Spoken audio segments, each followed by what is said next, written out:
Oke, Assalamualaikum warahmatullahi wabarakatuh. Good morning, everyone.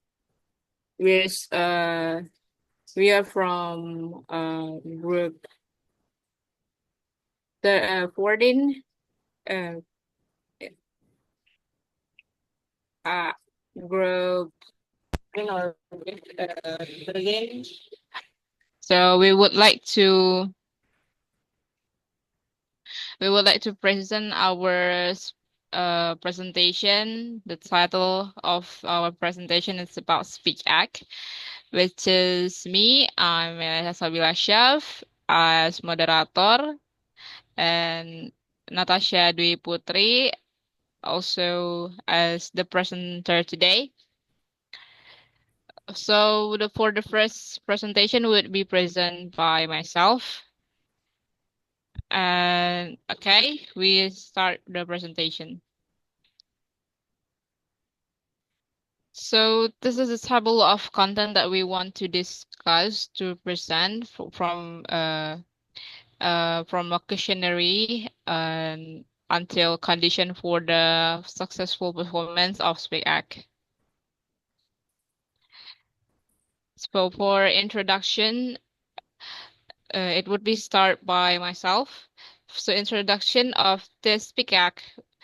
In to communicate, we must express proposition with a particular illocutionary force, and in so doing, we perform particular kinds of actions, such as stating, promising, warning, and so on, which have come to be called speak acts. So, what we mean by proposition is the meaning, the meaningful words when a particular illocutionary force, it means that every what we want to communicate has to be have the purpose, and it's happened from we stating, for example, so promising, warning, and so on. So that's called by speak act. We entry to locutionary, perlocutionary, and illocutionary acts. So illocutionary acts, it means by Austin, 1962. It means the utterance of certain noise, certain words in a certain construction, and the utterance of them with a certain sense and a certain reference. So Leon sets this out as follows. First, produce an utterance and inscription. For B, compose a sentence and C, contextualize. Produce an utterance inscription means that having a physical act of speaking, which is we don't have to take the main of the meaning itself, and it's producing by a certain type of noise, and in this for the example of producing an utterance inscription, which is we don't it doesn't have to we don't have to see the meaning, or don't have to take the deeply the meaning itself. For example, it happens to parrots, which is parrots can imitate some words, but the parrots also doesn't understand what that meaning, but yes, it's his ability to produce an utterance inscription. And for the example of compose a sentence mean here that string of words conforming the two grammar of some language. It means that compose a sentence, we start to uh,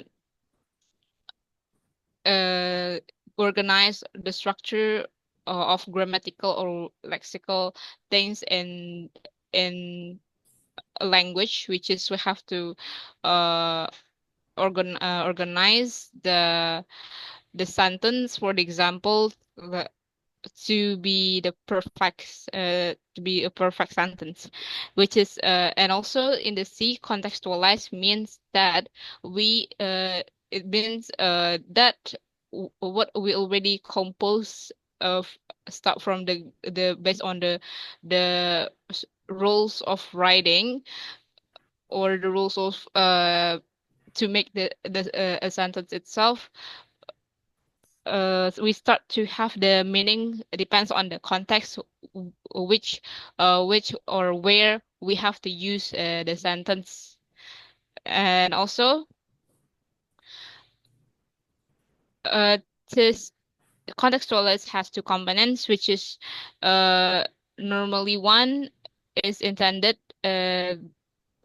possible readings, intended the speaker intention in regard for form, passive specification, which is a locutionary act could be performed. And the second component, referring expression, and normally have extra linguistic reference intended by the speaker. And so this is locutionary acts. It's performed by the speaker. And uh, for the parrot itself, it's only able to produce an utterance inscription, which is on for the B and C, parrots cannot do that. We entry to perlocutionary acts, which is perlocutionary acts are acts performed by means of language, using language as tool. So perlocutionary acts here, how we can perform language uh, by and even though the act does not consist in saying certain things in certain way, but in having a certain effect, which is in principle could have been produced in some other way. For the example of prolocutionary act itself, it could be the code that or the the meaning, like the extra external meaning of that produced by the speaker. For the example, so this is one. Oh, locutionary act itself. Like in believe how to make people believe with our words when what we say and or persuaded people. So for the example, let's start from locutionary acts. Like we can say, is it so the in locutionary act we can say it's rain outside. And for the perlocutionary act itself, uh, it means that we can perform by means of language. We code to the someone that we have to someone or the listener uh we want that he or she can close the window or close the door because rainy outside just to make us safe. And this is the effect of locutionary act to perlocutionary acts. And as the output of as from the perlocutionary act itself, it's the effect of listener can give, which is it's internal to the locutionary, uh, and in the sense if the contextual condition are appropriate once the locutionary act has been performed, so has the illocutionary act. So if locutionary act has been performed, which is uh and also the perlocutionary act, uh, and then the listener able to get the perlocutionary act itself, then illocutionary act could successfully happen. For example, I promised to buy you a ring. I tried to persuade her to come, but I failed. I tried to cheer him up, but I but failed. I tried to promise to come, but I failed. For this example, we that the speaker say the sentence uh by consciously realize that he said that based on the fact and structural, and we come into illocutionary act as deeply illocutionary acts in implicit and explicit illocutionary force, which is the illocutionary act aimed at by producing an utterance is known as illocutionary force of the utterance, as I can say, illocutionary force, which is it's how the utterance produce the words for which is has the mean and purpose. And in the former case, there is a specific linguistic signal whose function is to encode illocutionary force.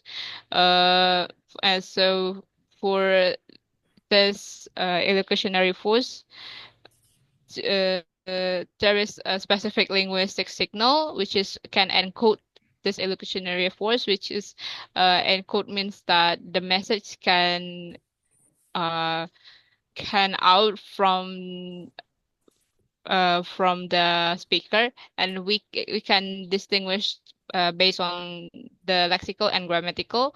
For the example of this lexical, I promise you I will leave in 5 minutes. I warn you I shall leave in 5 minutes, and I beg you not to leave so soon. I thank you for staying. So it's the sample of the lexical, and for the grammatical, you write the article, that you write the article, write the article. F- and there are two main ways in which the effective force of an utterance may deviate from the overtly expressed force. First of all, it may differ in strength, and second, may differ from the overtly expressed force. It is when it performs a different illocutionary act. So there is the implicit and explicit illocutionary force, which is explicit itself. We can see it's more like the statement, the clear statement or declarative that a speaker try to say. And for the we can for the so what we call by this is explicit for performativity, which is include as performative verbs, grammatical performativity.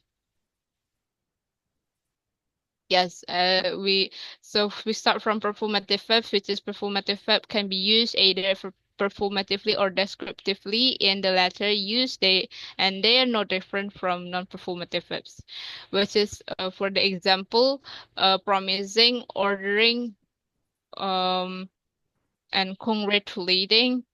Is for the example, John is always promising to do things, but he never does them. He ordered them to leave the premises, who is going to christen the baby, or he went round congratulating everyone. And the performative use of performative verbs is extremely restricted grammatically. They must be in simple present tense. And also in the performative verbs, there is a hereby, which is hereby here to emphasize that uh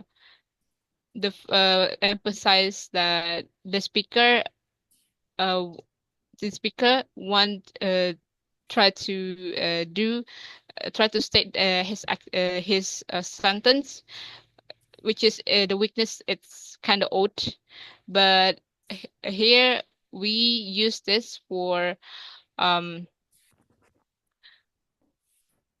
we use this for not possible, like the lack of anomaly, which is which is uh means in semantically. And also for the example of this hereby, I hereby to promise you, I hereby to promise to pay him the following next week. And same with what the passive uses, which is also hereby also used in emphasize the sentence or statement. And we come to performative and also performative verbs are too ambiguous in certain of their forms, and context is needed to disambiguate them. So so for the different of this example, without hereby and with hereby, without hereby is still uh it's still without hereby it's still ambiguous, which is that's the function of hereby, which is try to disambiguate them.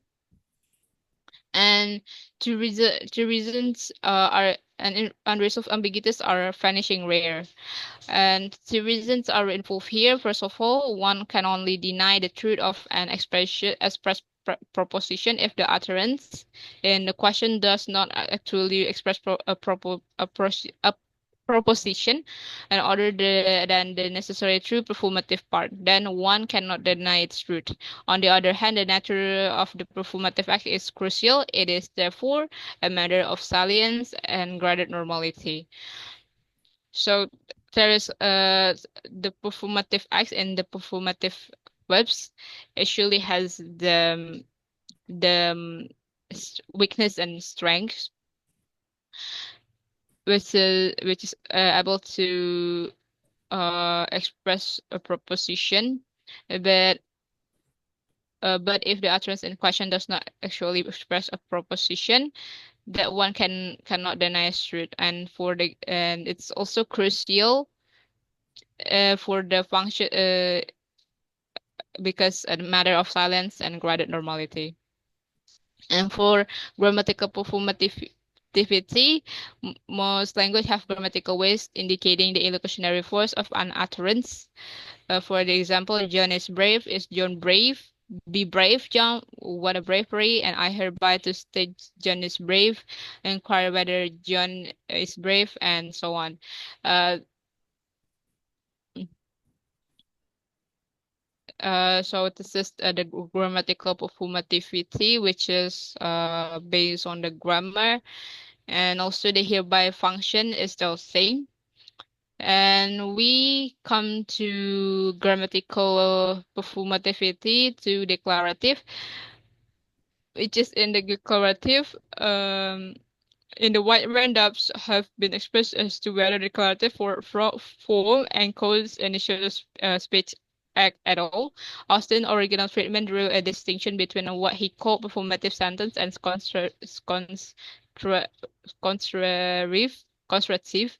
It is also worth remembering that declarative sentence form has often been regarded as in some sense the basic sentence form, as in early version of transformational grammar, and it's easy to go from this to regarding as neutral form from which all others are derived. For example, color red and orange and pentagon to circle, which is color red could we define in any clear clear proposition, which is orange. There's a lot of ambiguous there, which is we have to depends on the the object, like orange fruit and orange color, also orange in different contexts. Pentagon to circle also is the example of this basic sentence form, which is we have to see which all others are derived. And in interrogative, at eliciting a response from a hearer which will remove the ignorance. then it means the interrogative, and there are two sort of question. For instance, interrogative like yes no question, and the other should present an incomplete proposition and aim at eliciting a response which completes a discarded proposition in such a way that the resulting proposition is true. Yes, for the example, yes no question, and what time is it? So, interrogative are some held to be type of imperative, which is the listener, the speaker uh, asks the listener to answer to not ask but command the speaker subconsciously to uh as the listener have to must answer the speaker question, and it's necessary to make a distinction between saying that question are a type of imperative and saying that question have an imperative type component to their meaning, such as such as uh, could you give some reason? Could you give a reason? Or uh, of course, by this yes no question, the listener have to answer the must answer question with a yes or no. And in imperative resemble declarative and interrogative in that there is a prototypical use whose main component is to get someone to do something. And some analysis of imperative, for instance, Palmer argue that the directive force observable in, say, a military command is not property the imperative as such, but arises from the recognized authority of the speaker. So we can call this imperative. It resembles declarative and interrogative. Uh, to get someone to do something for the purpose, but what in for example in a military command it's not included as imperative because the recognized of authority of the speaker, we cannot say uh that it's imperative, but the authority of the speaker. And with the three grammatical performatives we have looked at so far, the following characteristics are observable. For example, they all have a range of use which uh, goes well beyond that of any explicit performative. Their meanings are not identical with that any explicit performative, and their prototypical meanings are not at the same time superordinate to and more basic than the meanings of related performative verbs. And this exclamation, we enter to exclamation curiously. Exclamation cannot be performed by any performative verbs. So in this exclamation, we cannot perform any performative verbs. And the words exclaimed for does not include an illocutionary act. It is too loaded with manners meaning like whisper. Because the reason why this is cannot perform by performative verbs because of um because of grammatically it's not kinds of uh imperative or giving sun giving interrogative also, which is cannot give the effect to the listener to do what the speaker said. And we come to performative hypothesis, which is performative hypothesis is the part of implicit illocutionary act in for example, in reflexive, there are certain types of utterance whose property seems to suggest that even implicit performative have a hidden or underlying explicit performative verbs. This is the essence of the performative hypothesis, according which every implicit performative has a deep structure, something like I hereby uh, verb formative you that. And the letter, for the example, the letter was addressed to John and myself, and people like yourself should be given every assistance. The letter was addressed to herself. So the example of this is by the reflexive pronoun. Uh, and we come to adverbs. Frankly, I couldn't care less for what time because I don't want to miss my trade. I hereby to state that I'm innocent and I'm innocent for this.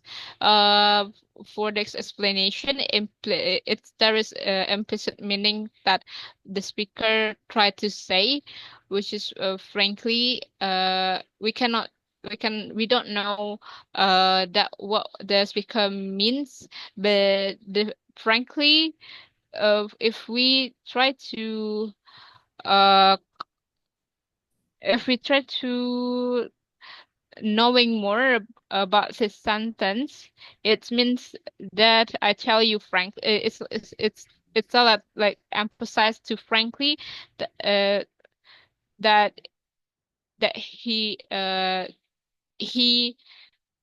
really care about him and what's the time because I don't want miss the train. It's like more cows yeah to cows and yeah cause and the reason of this sentence and it's more like yes it's the function of that at first verb and I hereby state that I'm innocent and I'm innocent itself should be mean the same identical truth but because but there is a hereby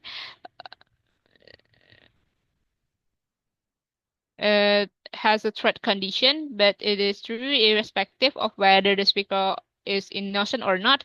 This cannot be case the same as thing as in the for in 4D. And more problems occur with adverbs. For instance, three seems no reason under the performative hypothesis. Why hereby is not allowed with implicit performative.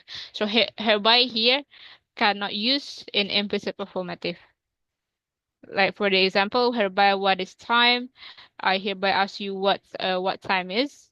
I honestly, who do you think will win? This is does not mean I ask you honestly, but tell me honestly. So for the next presentation could be present by Natasha. For Natasha, time is yours. All right, thank you, moderator. So the next material is about classifying speech acts. Next, please.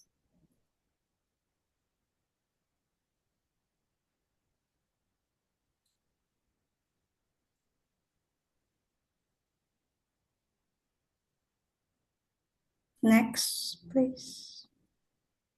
Okay, the first is assertives. Assertive speech acts are used to say something that the speaker believes is true. When we use words like state or claim, we are expressing our belief in a fact. So the examples of verbs there are states, suggest, boast, complain, claim, report. One. For examples of sentences, such as I am sure he will come for a claim. The weather is very hot today. That is for state. And he keeps complaining about his schedule. That is for complain. Next, please.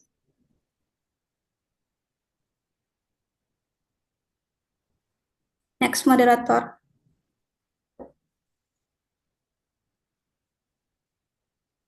Oh, wait. It's try to have a slide. Wait.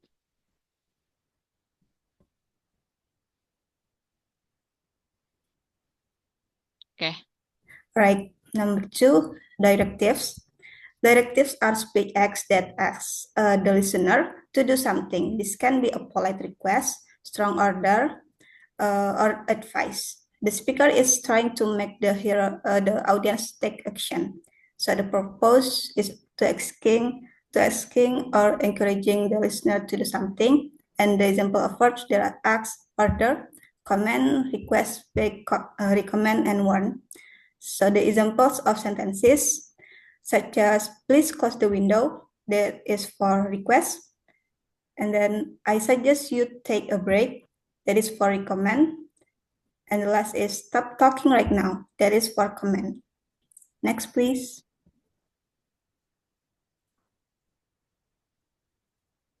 Next, moderator.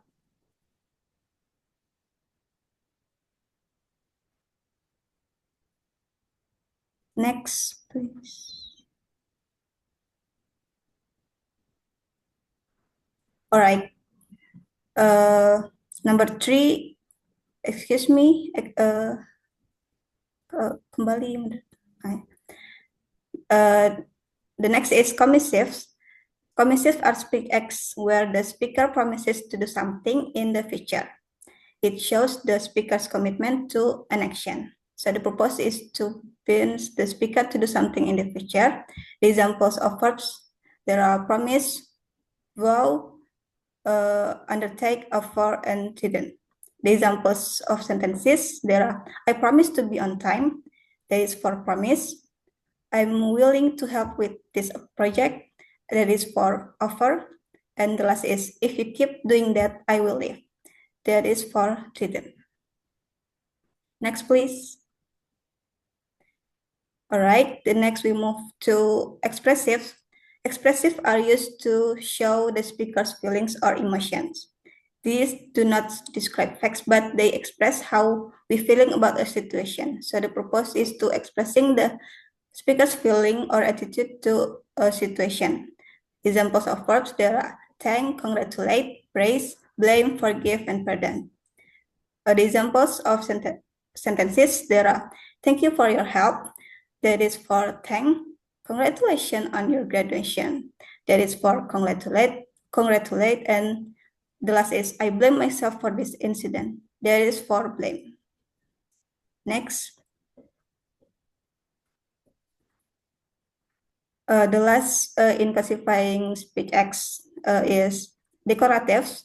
Decoratives are special speech acts that can change the status of a person or thing in the real world, but they only work if said by someone with authority, like a judge or priest. The purpose is to change status or situation directly through speech.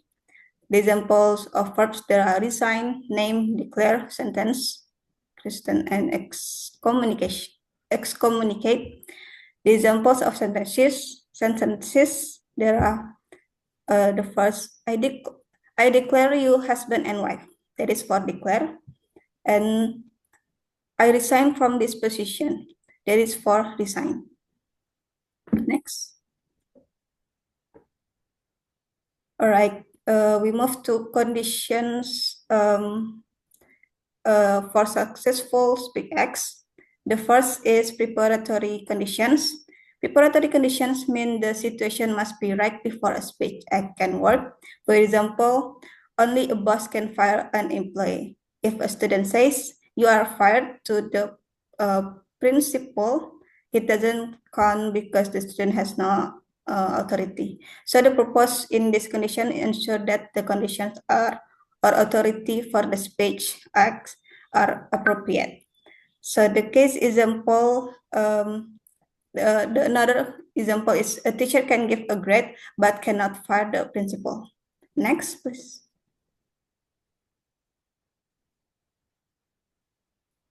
All right.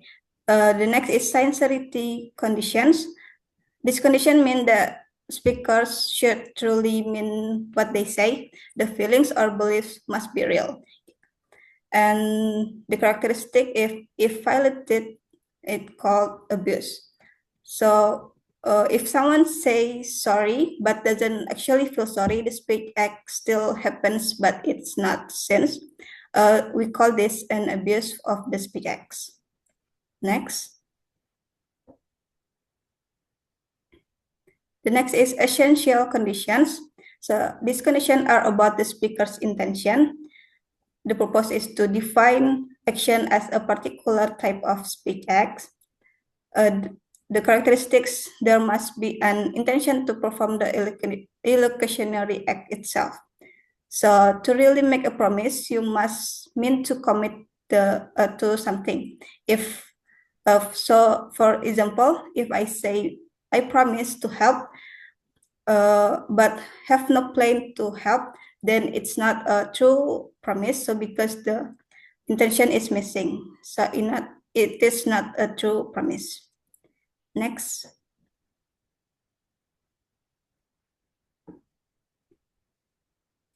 Okay. The last we move to other conditions. Other conditions include uptake, which means the listener understands the speech acts, Also, the speaker's actions after the speech X should match what they say. So the purpose ensure that the listener understands, uptake, and take the follow-up in is consistent. The characteristic not mandatory but ideal, such as understanding a request or accepting a resignation. So for example, if I say I resign, I'm sorry. For example, if I say I apologize, if so, it means if the listener does not recognize it, the apology may be considered a social failure. So that's all from me. Back to moderator. Okay, thank you, Natasha, for give a presentation, and thank you for guys. And I hope you have any understandable from uh this our presentation. And if you have additional information, please put in WhatsApp group. And if you have any question, also please put the questions in WhatsApp group.